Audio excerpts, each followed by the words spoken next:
Good evening. If any time you can't hear me or the microphone is a little bit odd, just please let me know and I will try and move it around. How's that? Better? Okay, good. So thank you for having me. A special thanks to Michael Joslin and the Stephenson Center Committee for inviting me back to campus. It's been 4 years. A lot has changed and a lot has stayed the same, and for organizing this session. So the word Appalachia means a lot to me.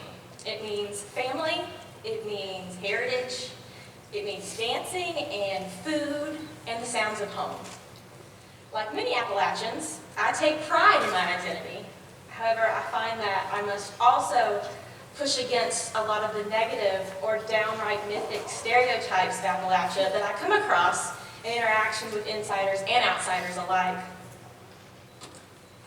So, my name is Megan Weaver. I'm a Weaver from Weaverville, North Carolina. Often when I first introduce myself and where I'm from, there's a pause on the other end of the conversation. I smile and nod. Really? Some say? Yes, 8th generation Weaver. For me, having such a strong connection to home is normal. My 8th grade grandfather, John Weaver, along with his wife Elizabeth and their oldest son Jacob, settled in what is present-day Weaverville, North Carolina. It's about an hour and a half from here. My maternal relatives similarly have a strong connection to the area, as I belong to last names like Roberts and Cole, Heron, McIntosh, and Horton.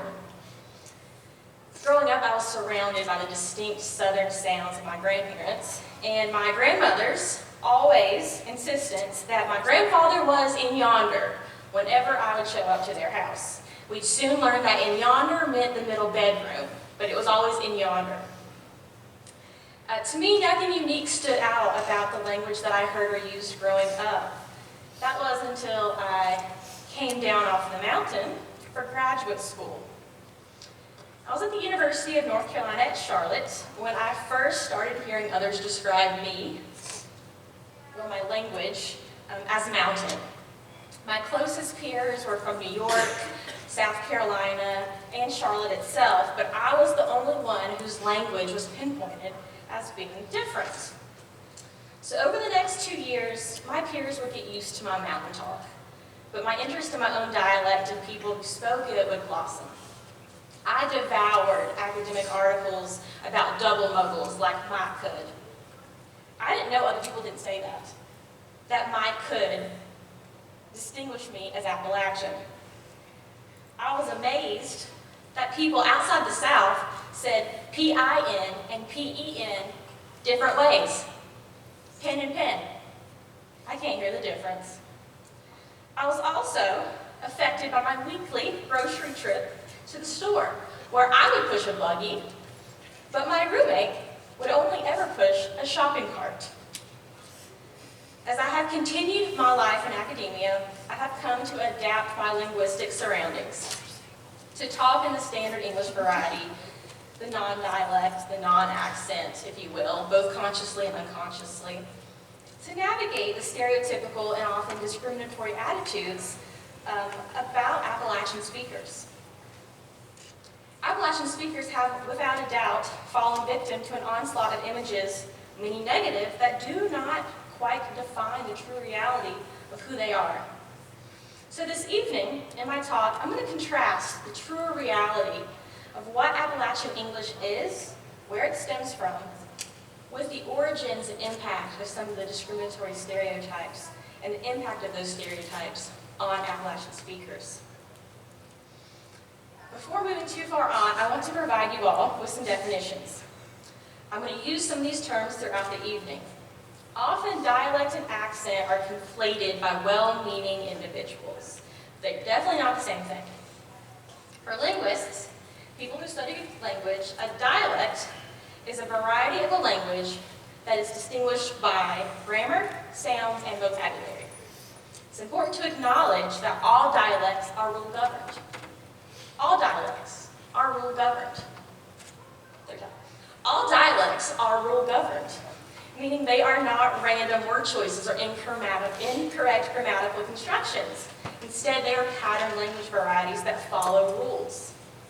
There are many many dialects in the English language.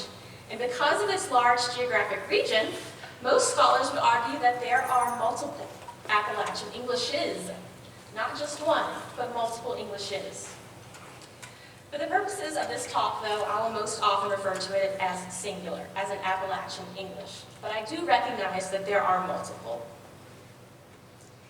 Accent refers specifically to the pronunciation of words and is commonly demarcated by regional boundaries and socioeconomic status.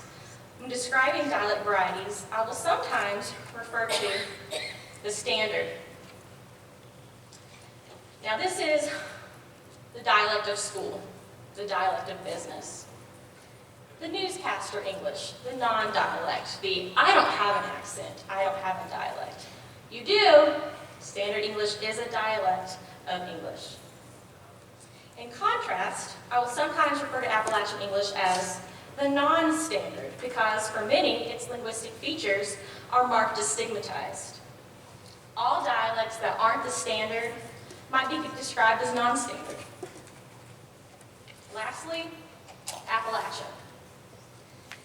The Appalachian Regional Commission defines Appalachia as extending from western Pennsylvania to northern Alabama. Yeah, it goes that far. However, dialects tend to have their own mindset. They have their own free will and don't abide by rules very well. So, within this boundary, there are multiple Appalachian Englishes. I grew up in Weaverville, saying wash. My aunt grew up in Hampton, Tennessee, grew up saying warsh. W-A-R-S-H, for I'm going to wash my clothes. Though we might be able to quickly distinguish between insiders and outsiders of the region, we can do so with just one word, Appalachia.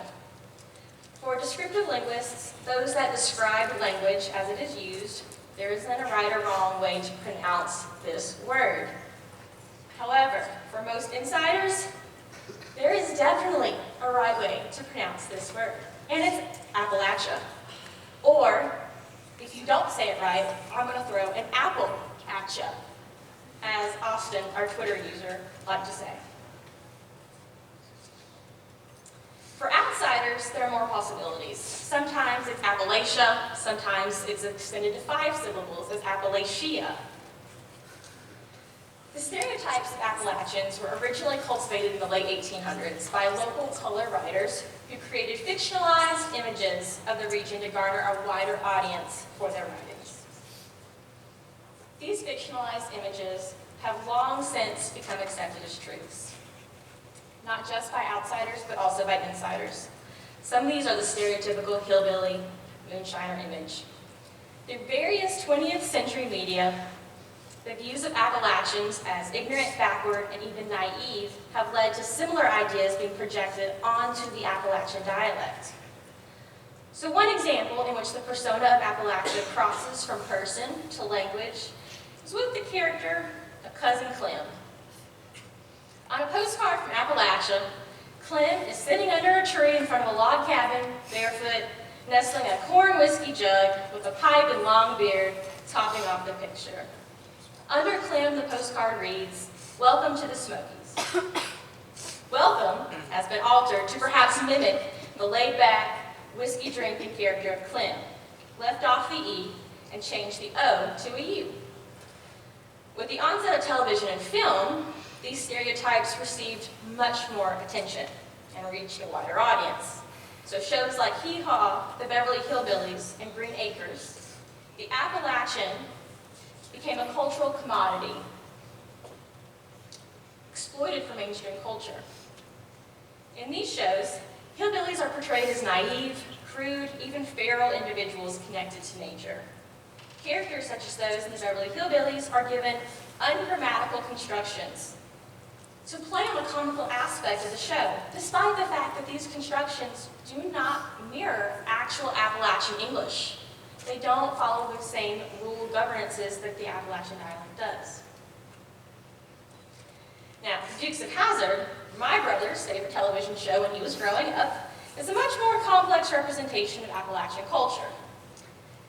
The physical aspects of the characters are still stereotypical, as they can be seen dressed in overalls, plaids, and boots.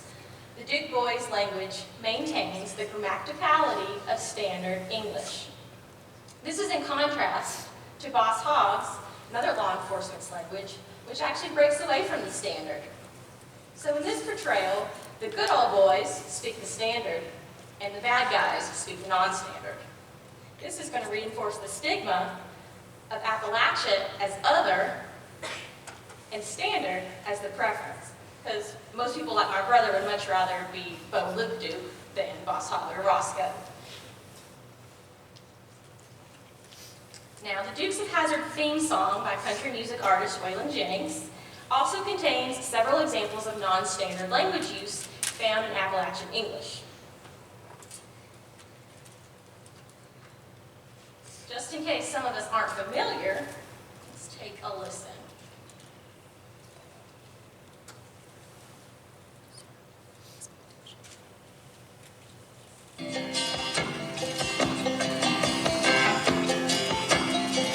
Just a good old boy, never meaning no harm.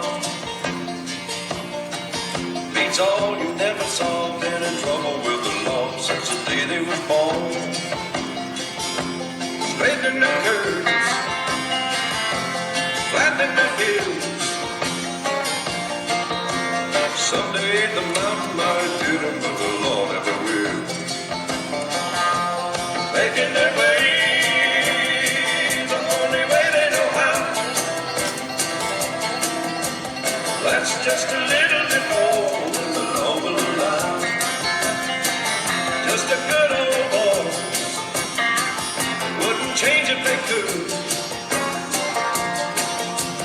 Fighting the system like a true modern day Robin Hood.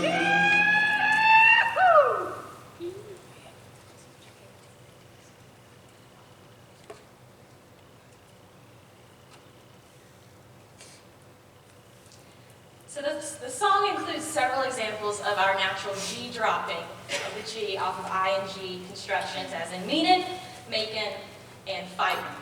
The song also uses the Appalachian English form of a plural subject and a singular verb in the line, since the day they was born.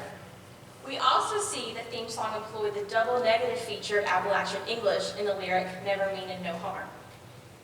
Though minimal, just a few, these constructions in the theme song exude actual accurate portrayals of what Appalachian language is.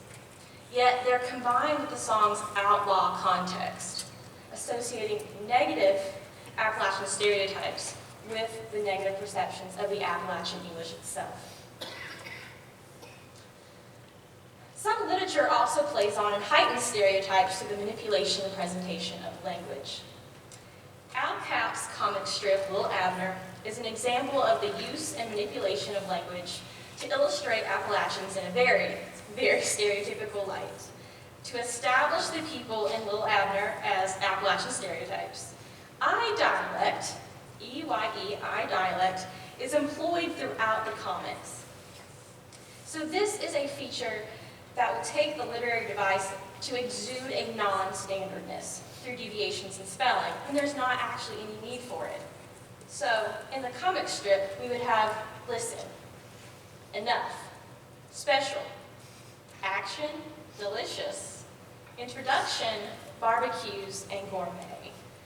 There's nothing different in the pronunciation here, but by using I dialect, we are insinuating a difference, insinuating a non-standardness.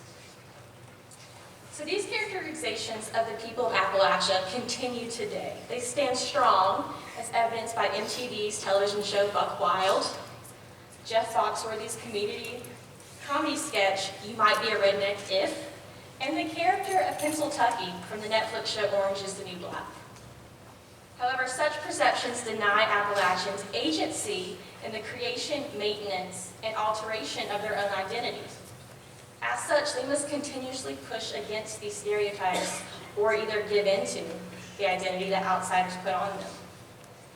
So if these aren't the real Appalachians, who are they? Where are they from, and what's their history? In reality, the ancestors of the Scotch-Irish Appalachians migrated from Northern Ireland beginning in the early 1700s, arriving in America as early as the 1640s before moving south and west. were descendants of the 17th century Protestants who had settled in Ireland as part of the Ulster plantation, many of whom were English and Scottish. However, the notion that the people of Appalachia are a single homogeneous group that shares just one cultural background is one of the common misunderstandings.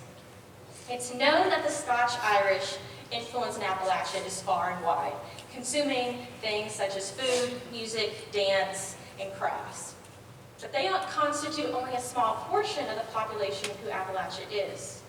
Some of the first Europeans in the Appalachian region were not Ulster Scots, but were Spanish, including Hernando de Soto and his group of travelers who explored the southern Blue Ridge Mountains around 1540. Some attribute the naming of Appalachia to De Soto and his team, who were in contact with the Appalachian tribe during their excursions in northern Florida, near modern-day Tallahassee. About right there. However, there is little historical evidence to indicate whether any Native American languages described the area of Appalachia as Appalachia, or if the Spaniards applied that name to all the areas basically north of Florida all the way to Virginia. Despite the attribution that it could be Hernando de Soto and his team to name Appalachia, it wasn't until 2 decades later when we actually see the name of Appalachia on maps, one in another Spanish expedition and one in a French expedition. Of course, the Spanish were not the first people traversing the Appalachian region. In the early 1600s, there were 15 to 17 Native American tribes living in the area. But despite the variety of people in and throughout the region, the lasting impression on the cultural and linguistic heritage of Appalachia, no one compares to that of the Ulster Scots. Despite the many negative images and stereotypes that exist in literature and popular culture, and despite the research that's been done on that, the actual research on Appalachian English is minimal. It's very minimal in comparison to studies of other Englishes. Michael Montgomery, he is a native of East Tennessee and a former professor at the University of South Carolina, was one of the most renowned Appalachian English scholars, and I'm going to be drawing a lot of his research in this talk. Of particular interest in Montgomery's work is the myth that Appalachians actually speak Shakespearean, Elizabethan, or even Chaucerian English. It's hard to know exactly where Appalachian English first started being compared to these labels, but evidence indicates that descriptions were originally applied to the language by outsiders, and then insiders were forced to adapt and take on those labels. However, it became that stating that one spoke Shakespearean, or Elizabethan, or Chaucerian English gave a sense of pride or status, some cultural validation that these other negative stereotypes were taking away. So it became a positive for Appalachian speakers. The myth that Appalachian English is closely related to Elizabethan English goes as far back as 1899, we know for certain, when the president of Berea College in eastern Kentucky, William Goodell Frost, addressed alumni by saying that the rude language of the mountains is far less a degradation than a survival, and that quite a vocabulary of Chaucer's words, which have been dropped by polite lips, linger in these solitudes. In his address, Frost exuded Appalachian nostalgia and directly connected the language used there to the language used in 14th century England. By the 1960s, Elizabethan English was part of the attraction to Appalachia, and even a commodity sponsored by North Carolina's Travel and Tourism Division. A dictionary of the Queen's English, a complimentary booklet, was available at North Carolina welcome centers for visitors to the area. Its preface read, "To outsiders it sounds strange, even uncultured, but what many North Carolinians do to the King's English was done centuries ago by the Queen. The correspondence and writings of Queen Elizabeth I and such men as Sir Walter Raleigh, Marlowe, Dryden, Bacon, and even Shakespeare are sprinkled with words and expressions which today are commonplace in remote regions of North Carolina. You hear the Queen's English in the coves and hollers of the Blue Ridge and the Great Smoky Mountains, and on the windswept Outer Banks where time moves leisurely. So this language myth, though idealistic, ignores the linguistic fact that all living languages change over time, even ones that are geographically isolated. Additionally, the myth doesn't appear to consider the difference in time between Elizabethan England and the European settlement of Appalachia, roughly 100 to 200 years later. Much of the so-called Shakespearean English is in actuality exclusively Scotch-Irish contributions to the grammar of Appalachia. Actual Shakespearean English is integrated in our language every day. Words such as newfangled, swaggered, and hot-blooded we can all attribute to Shakespeare. Interestingly, Montgomery's research also found that a lot of Appalachian vocabulary today, about 85% actually, are Americanisms. 85% are Americanisms created and maintained by Appalachians rather than their European ancestors.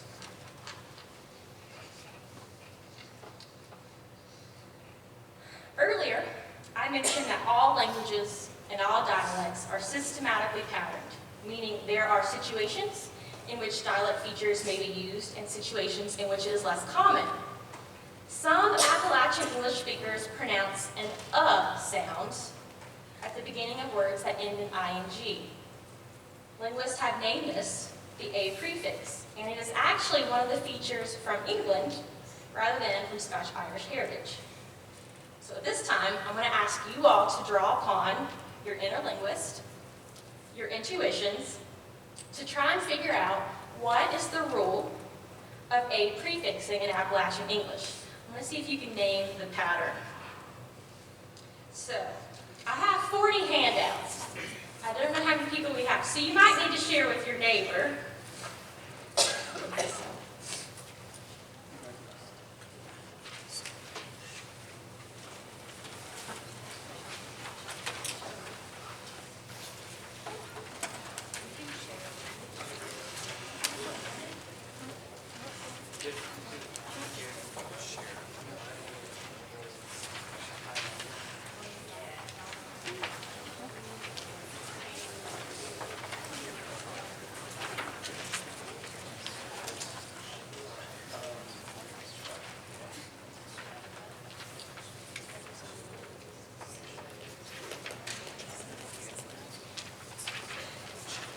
So as you receive the list, you will see that you have a list A and a list B of sample sentences.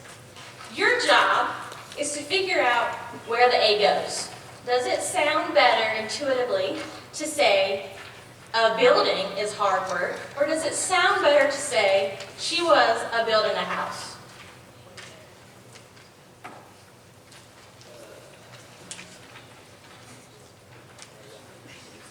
I'm going to pause a little bit and give you some time to work on that.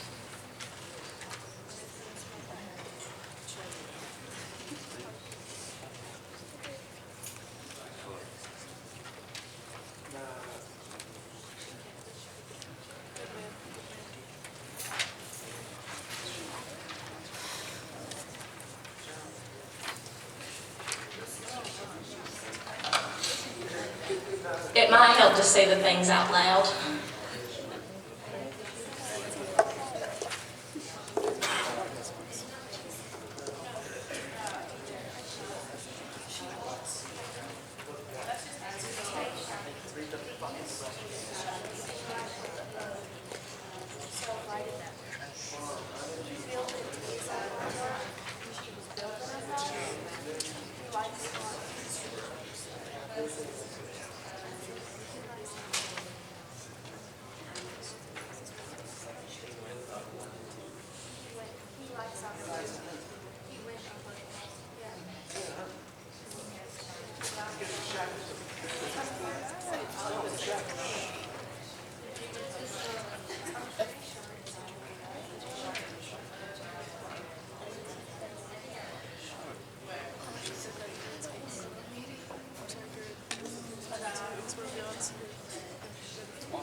your hat and your headphones should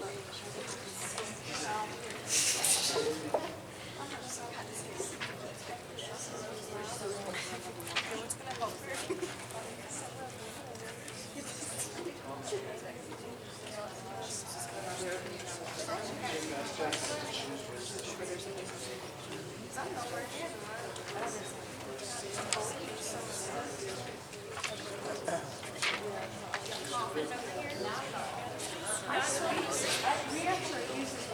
Yeah, I'm nowhere near that.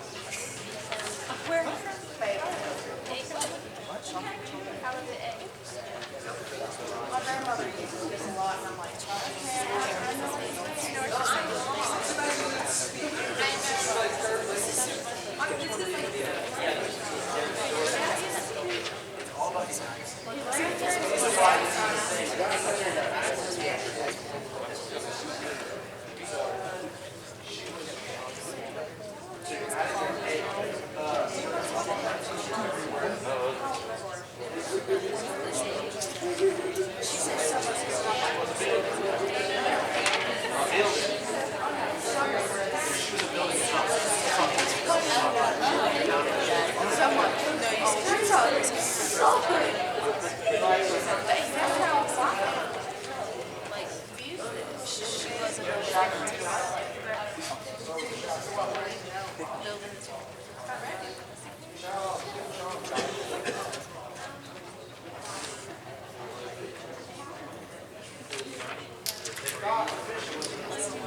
All right, let's see how well you did.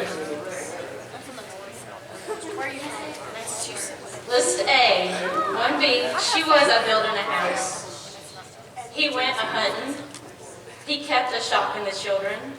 The child was a charming the adults, and they were a fishing this morning. 100% right? Major fails. Okay. So anyone wants to volunteer? What do you think the pattern is that this A prefix follows? You have like he, she, you have child, and there's always past tense. He kept, he went, she was, child was, they were. That's what I think the pattern is. It's always past tense in combination with. It can't be past tense because before the second B is past tense as well. So we have the idea that it's got to be past tense, but then we have some of these that also are in past tense as well that don't take it. Complicates it a little bit. It is with the syntax. It is with the grammar. We're on the right track. It's never a noun. It's always a verb. So the ing has to be a verb, so it has to show action for the A prefix to take. Yes. So that is our linguistic feature. So, for Appalachian dialects, speakers, and this is not as common as it once was, but speakers would put sometimes an sound before verbs that end in ing. All right, let's look at the second list. She was a follow in a trail. She was a holler in the chant. They were a figure in the change. The baby was a wrecking everything. They were a decorating the room. 100? Not quite as many this time, okay. What do we think the rule is? And I gave you the hint that has to do with pronunciation. So what do the five that take it have in common?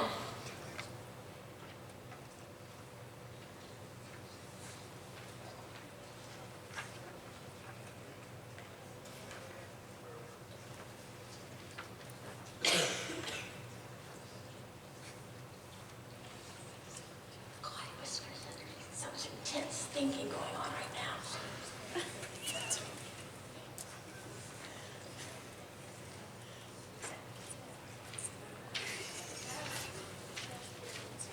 All right, let's say just the words. Let's just say the ing words. discovering, following, repeating, hollering. Where's the emphasis? That we emphasize the first syllable, following, hollering, figuring. So, if the ing word, if the stress is on the first syllable, that's when it takes the a prefix. That's the rule that all 5 of these follow. So you all successfully moved into Linguistics 102 after this class, right? All right. So earlier I mentioned that So historically, the a prefix does stem from the use of prepositions, specifically at or on, in front of progressive verbs that we don't use in Appalachian today. However, as a highly stigmatized feature, which this has been, this is less commonly seen today because it is working its way out of the dialect. However, it is sometimes used for a little bit of humor.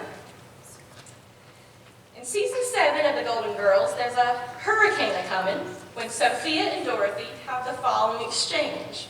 Kind of a volunteer be Dorothy and a volunteer be Sophia.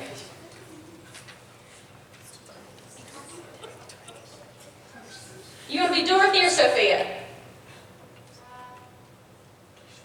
Sophia, I need a Dorothy to compliment. How about someone from this side?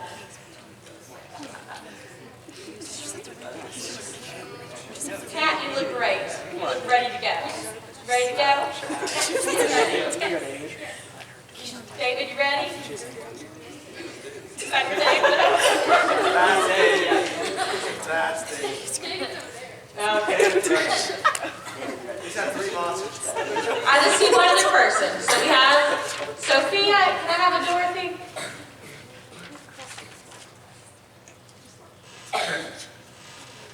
I pick on my mama. She's going to be Dorothy. All right. Go ahead. Mom, what are you doing? Getting ready, there's a hurricane coming. Coming? Yes, people only use the if a really big storm is coming or brewing. Look, Mama, I don't mean to be criticizing you. Don't you patronize me? I'm not patronizing you. I'm mocking you. Thank you.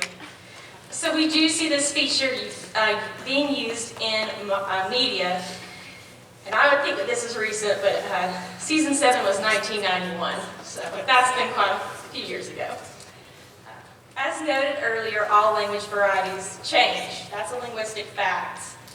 We can also attest that there is not just one Appalachian English, but many Appalachian Englishes.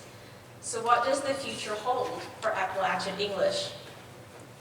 For the most part, the American education system works hard to eradicate non-standard languages, often by labeling non-standard language speakers with learning disabilities or speech disorders, pulling them out into different classes. Appalachian English is part of the tourism draw, but in education and business, it's often viewed as uneducated or wrong.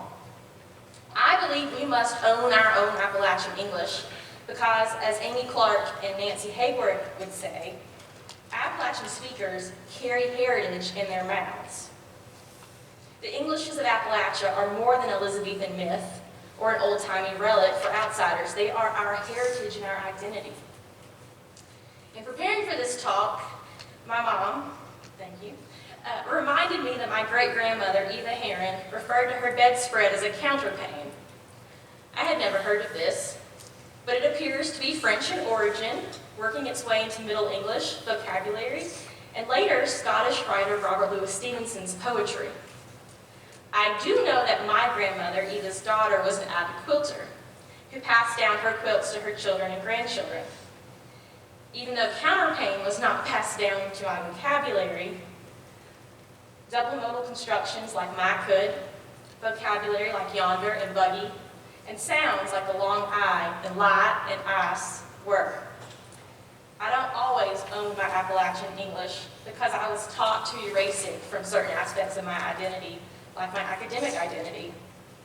However, I encourage myself and I encourage other Appalachian speakers to embrace our Englishes across our identities and push against the negative perceptions of our dialect. To wrap up this evening, I would like to share a poem by Southeastern Kentucky poet Anne Shelby. Her poem, Spell Check, articulates perhaps what is to come as we negotiate our Appalachian Englishes into the digital age. Spell check. It's handy, but not much account for writing hillbilly poems with. It won't let you waller, won't let you foller a feller up the holler. Makes you have titles where titties ought to be. I'll go along with changing logwoods into dogwoods. But before I could say undo, it turned my house cat to a housecoat. Salad, new ground, Junebug, graveyard, not in dictionary. You can't have a grandbaby on this thing without special arrangements. One spell transformed my taters into tatters. Served me subpoenas when I ordered soup beans. Now it wants to replace the home place with just someplace. Is this the same spell that changed proud to poor, turned minnows into memories? I need flies buzzing in this poem, cool snap of beans breaking on the porch, tenor of coonhounds on a moonlight ridge. Exit. Float a while in a honeysuckle breeze. Spell. How long to set on a sycamore bank with your feet in the creek? These are some suggested resources I have if you are interested in learning more about Appalachian English.